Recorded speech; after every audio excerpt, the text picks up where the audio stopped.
Judex, welcome to our podcast. It's a pleasure to be here. Thank you for inviting me.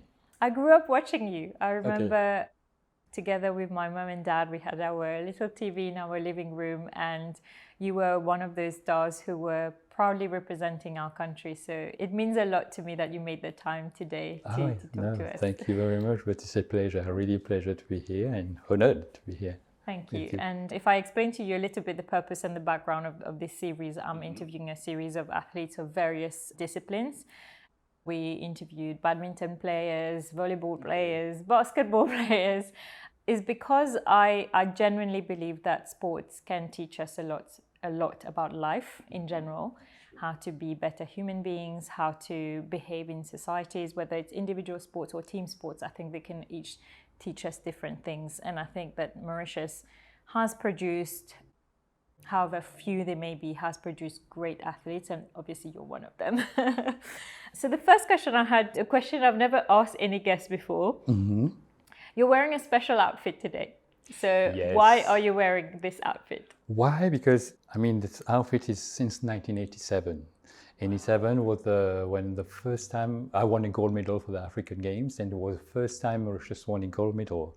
And this had made a bit the history of Mauritius, because first time ever for any sport. And I'm wearing it, it's still there and you still fit. Yeah. It's very special. It's very special.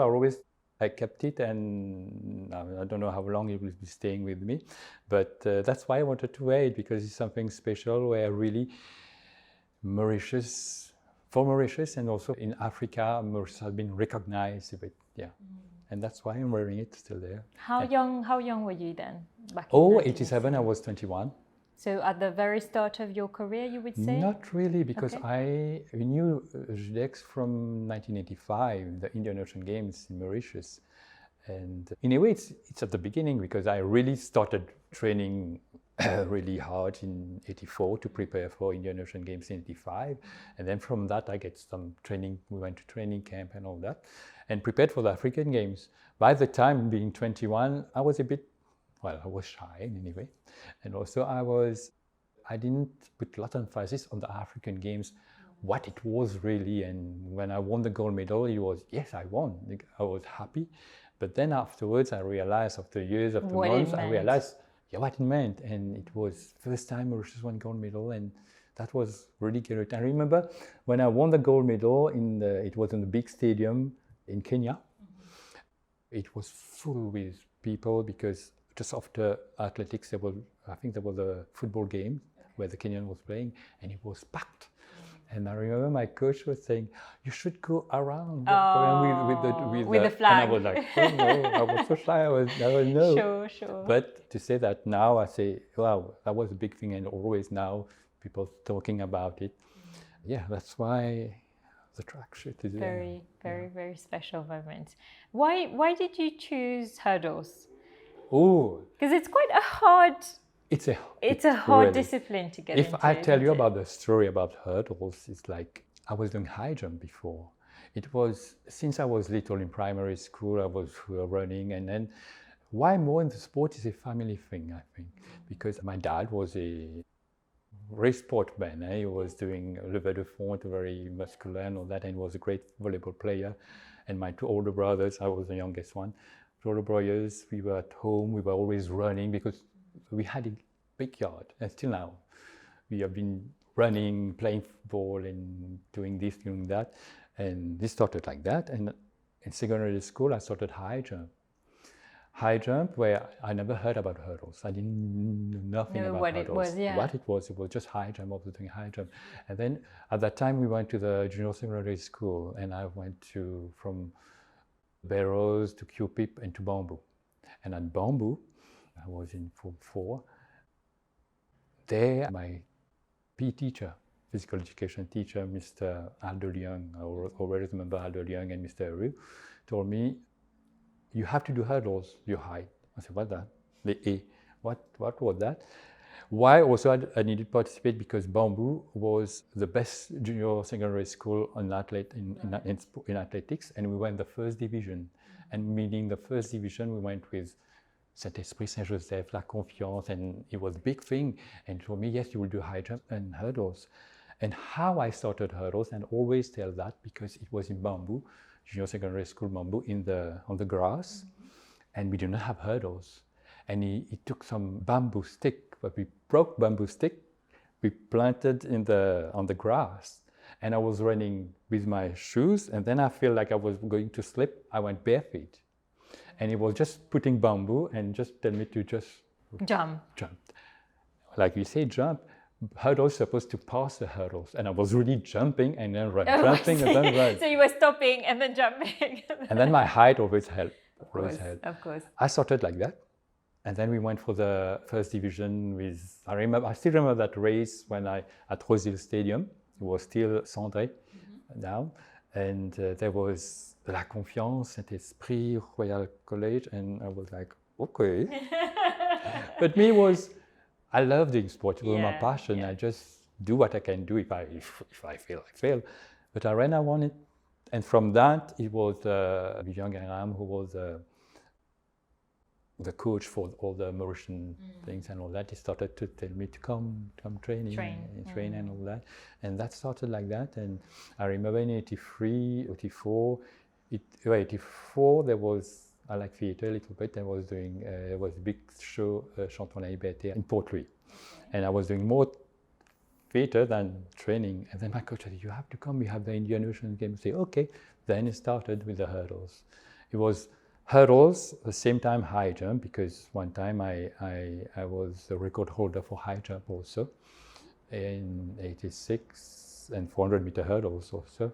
And yeah, it started at school like that. I didn't know what it was. And then afterwards it was my passion, because what I like with the hurdles is like, it's just not running, it's like coordination. It's like, you have to be quite focused, because it's not, I'm sure running is hard as well, but you have to focus on run and then to jump at the right time. Yes.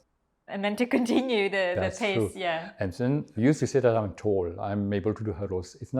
Sometimes it's not that good also, because when we start to get the speed, I'm getting close with the hurdles. And you don't want to knock against it. Yeah, you have to be careful, always be straight. But I like it. It was hard sometimes because we knocked with the hurdles, fall down. I just remember Jeremy and all that. But every day I was doing it, and I like that coordination that we had to do, and you get always subtle and all that. Yes. And by nature, are you a competitive person? Yes, on the stadium. I mean, I'm someone very cool. I will not say that someone from other countries is my enemy. I am enemy just on the stadium, but not about. But in competition, yes. Yeah, so you wanted to win that? I want. In a way, it's not like winning. It's winning for myself also, because I always want to try to do my best. It's like no one will force me to do. There was no one. Even my parents, even the coach would tell me, "You have to do that. You have to. You have." No, it was me. I want to do it, and then I'll do it for the country or for my family and all that. But no, on the starting line, I want to see myself first. Yes. You're someone who participated 3 times at the Olympic Games, and I think I probably not wrong in saying that's probably the highlight of an athlete's career, to be able to participate in the Olympic Games. How did it feel to be in the presence of some of the best athletes in the world? God, it's some feelings that I can't really describe it. You talking about it, you get goosebumps.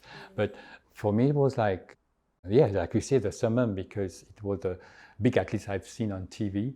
And then I say, just to say that when 88 or 92, I was there for all those big athletes. Then afterwards, I say, I must say big athletes. It's not because I come from Mauritius, but to be with them. But no, it's a great experience. And I think for any athlete who has been at this level, they should really feel proud, first of all, and to meet all those athletes, and be able to exchange all those countries and to live in the games village, just to be there with all those athletes, and great. And also on the stadium, when you at stadium see all this big crowd, you feel like, oh, But then I say, oh no, I'm here for that. Or when will you have the opportunity to be there again? Yeah, because there's no guarantee. And the Olympic Games, that sometimes people told me 88, 92 or 96, what you prefer? I say all 3. All three had different Really? experience, different people, and different. The games were different also, but I appreciate all three of them. But I didn't go to semi-finals or finals, but just to be there, it was great. Just to be there to present Mauritius, and it was such an experience. I was always in the head; it's always there. Yeah. Sometimes to describe it is difficult because each part, each moment, each minute, seconds we were there, it's something special. Yeah.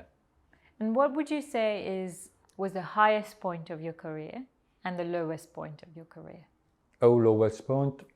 I mean, lowest point, it was when I remember in '88, after the Games, Olympics, I was little bit injured, and yeah, you feel bad because I have to go back to the university and have to compete. There was for the university, it's nearly every weekend, and I couldn't perform well. But in a way, also I see that like it formed part. Yeah, it formed part because after '88, I've been able to compete a lot afterwards, and that, it was after that you established the national record as well in '92. Yeah, '92, and I mean it's not really the downfall. It's like that. It's like, well, you go up, and then sometimes you have some stage moment, and then you go again. It's from part of life in a way. It's a way of saying you need sometimes to back up a bit and then to go again. But I mean, all my career from 85, 84 till 98, where I've stopped really competition, it was such an experience of ups and downs, which for me it's from part of my sport career. It's not like I've never been down completely that I say, oh, I'm stopping. No, yeah. never. You stopped at the right time where you felt your physical fitness because I think it's a passion. I did it because I love it. Like I say at the beginning, there was no one to force me to do it. It was my parents was up with me, but not behind me to say pushing you have, not pushing. My coach, yes, a coach had to push you, but no one has come like, okay. Sometimes it's the ego. I'd say we say, I'm running for Mauritius, but before running for Mauritius, I'm running for myself first. I have to be happy with. Yeah, if I fail, I fail, and I say, okay, I learn from that. But it's for me because I loved it. I love running, and it was always like that since little. Yeah, that's wonderful. When you look at the state of athletics today, do you feel that, well, first of all, let's back up a step. When you were training, when you were at the height of your career, yes, you had a coach, but did you feel supported from a holistic perspective? So not just in terms of physical training, but did you feel I had emotional support, I had physio, I had access to everything that an athlete should have access to? No, in a way, emotional and all that. I always have my family with me, so it was always there, and my dad always from the stadium, and I go home, I will prepare things and all that, and have brothers, and my environment was great. Training. What the advantage with me, I was able to go to a lot of training camp, and I went to the university where I had those for nutrition, for taking care if I get injured and all that. I've been in Mauritius at that time. Really, we didn't have all the facilities, and we were running with what we have, and we have medical facilities, but not facilities. It was just little facilities. It was not like now specialists come to, well, even now we don't have enough. We should have more than that to follow an athlete. No, in a way, I don't know if it is me, but I know some of my colleagues at that time, my fellow athletes, who were trying to do what we can. And maybe because of this passion we have, that form part if we get injured, but we have some facility, but not like now. I see that athletes having lots of facilities, and sometimes I feel bad also, because sometimes an athlete, like we were happy. I talk about me. I was happy. Well, I've been traveling a lot. This was my récompense, like I say. See the world, meet different cultures. And now an athlete will say, what will I get if I do that? What equipment will I get? And yeah, I understand, but sometimes you have to think about your running first and try to do good things. And yes. Maybe But understand. all these go together. Yeah. I mean, and to be a good athlete, you have good nutrition, you have to have good facilities, good equipment, and also be able someone to follow your medical field also. But sometimes now there's some young who's really will go for it with passion and all that. Some will just, they are too eager to get to be at the top Too quickly. Have to lots of effort, sacrifice, and all that. Well, at that time we didn't have a lot of facilities. Yeah. You had to do with what you had. What we had, and we were happy about it. We were able to perform, and because I got scholarship, I get to be able to do a lot of training camp. But if I see now an athlete can prepare himself well here in Mauritius. So you don't think it's necessary for them to actually go abroad? No, they need to go abroad to have competition, to be able to have lots of competition where they can go higher. Because if someone is, I take an example like Jeremy. Mm-hmm. Jeremy is the best on the hurdles here. He will be doing competition here. He will always be seeing himself. And also the likelihood is he will always be number one. Yes. So you kind of get complacent. Yeah. Like now he's in France in competition and able to have more high-level competition also, but this helps to someone to improve, and they can go abroad. We have a good weather here. I have lots of friends in Europe when it is winter. Our winter is fine, and they were winter. They had to go indoors, and sometimes some come here in Mauritius to train. We have a good stadium environment to prepare ourselves, but to get the exposure to different. The exposure need to go abroad. But if you want to be a good athlete, yes, we can stay in Mauritius, but we need to know what we want. Because when we will be in Mauritius, we'll want maybe the weekend go out with friends, or I don't know. If we really are focused, no problem. We have to know how to limit ourselves, because that's the problem maybe here if we train. If we train here, we have to know have what the to tendency sacrifice. to do other things. Yeah. Yes. But we have to know. I want to be a good athlete. I want to attain this objective. So I understand. Yeah. I have fun. When I was athlete, I have fun. I go out, but I know where's my limit. Yeah.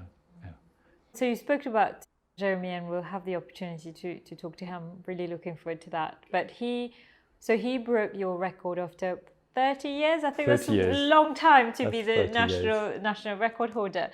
Were you happy that someone finally broke your record, or was it a tinge of nostalgia? Or so frankly, sometimes when you broke a record, you feel like, oh God, my record's gone. But I'm happy. I'm happy because to see that there's evolution. After 30 years, That's a long time. It's a long time, and for the hurdles. And Jeremy broke the record because I knew Jeremy when he was really young when he started. And he's been working hard, and now he had the record. But it was about time. For me, it was about time to have a record. And then he has bring it higher again in those 2-3 years. No, I'm happy. I'm happy because it's about time, and also to see that there's some evolution, that sport athletics has come to because it was going really down, up and down again. Now I think it start to go up with Noah, Bibi and all that. But no, I was happy. I was happy it was about time, because there was a lot of athletes who I thought and could make it. Could make it. But then happened 30 years. Yes, wow. Any regrets in your 30-year career? Anything that you wish you had done differently, or something wish you had done and you didn't do? No. Only thing, that's funny, I wanted to be a decathlete. Yeah, decathlete doing the 10 events. Gosh. Yeah, because okay. I remember my coach, Jacques Judex, at that time, he wanted me to do decathlon, and I said, yes, I would have liked, because I do good high jump, I go to hurdles, I do 400. But the only thing I was scared of, pole vault. Right. I was so scared of pole vault. Really? Why? Because you've got the right physique for it. Yes, but I always, when I always feel, you have to push on it and go up. If it breaks, if you don't go forward, you go backward. And I don't know, this was my fear of getting really injured, so you have to do pole vault as part of the decathlon. From part of the decathlon. Okay. But regret, not really. Like I said, all that what I've done, I remember at university when I did the hurdles one time, it was like Jeremy, I fell down like that. And sometimes you say, oh, what I did wrong, but no, I've learned from that. Just and get back up. It was, for me, it was always something new to learn, always new to see. And maybe I could have gone further, go more my records, and maybe I would have liked to have the 400-meter hurdles record also. But no, Yes. I'm happy with I'm happy with that. That's what I like to hear. No regrets. Last question for you, Judex.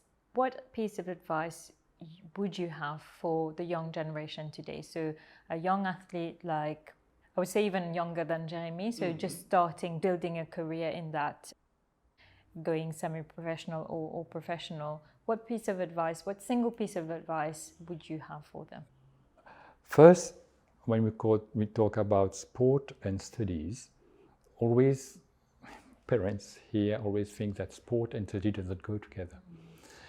I've seen when I went to the States, it will work well, because when we do sport, it develops mind and body, and it helps for the education. You have to put in mind when you're doing a sport, it will help in your education. That's really help, and that's why I always say why we government or start with the young kids, like putting sport in the curriculum. You have to put that in, and it will help. For me, when a young started sport, he should not be like feel that someone is pressing him doing. You have to do boxing. You have to do that. The parents, for me, it's the parents first of all has to educate in a certain way. My parents helped me, let me do whatever I want, but yeah, it has to a straight line. But for me, a young should, when he start doing a sport, and always think what he's doing, because what I've done maybe for 1 minute or 2 minutes, when I come older, I will look at the back, on the back and say, oh, I've done something. Or instead of looking at the back, oh, I've done bad things, I've been in wasting. Now I go back, I say, oh, I was African champion. Oh, I did the Mauritian record.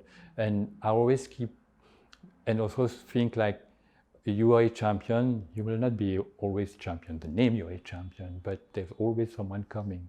But try to do the best what you can while you can do it. And for me, the young to be, those who just started, has to do it with passion and not waiting, oh, I need to get this. Yes, in return. Always they told me, oh, you should be in the Ministry of Sport working. No, I've done sport, I've loved my sport. I'm now in the spa field. I love it, what I'm doing. That doesn't mean that I have to be a coach or things like that. Yeah. But, and also for the young, when they start doing sport, also just think, yeah, no one to force them, and do it with passion, with love, and they will succeed, and know how to balance studies, because already studies, because of my study, I can't do that. I can't do sport. No, you have to. You can, and know how to do sacrifice. I mean, when I did a lot of sacrifice, I didn't feel like, oh, I have to do that. No, I do it because I wanted to gain something. No, for them it's just to focus on what they are doing, and try just to think of, because of one mistake you can do, it will change your life in the bad way or in the good way. So yeah, do it with passion, with love. That's all. Thank you. Oh, so wise. Thank you so much, Judex. I'm sure our audience, we have many young people watching us, and I'm sure they'll be inspired by your words. I hope, so yeah. Thank you. Yeah, Thank right. you.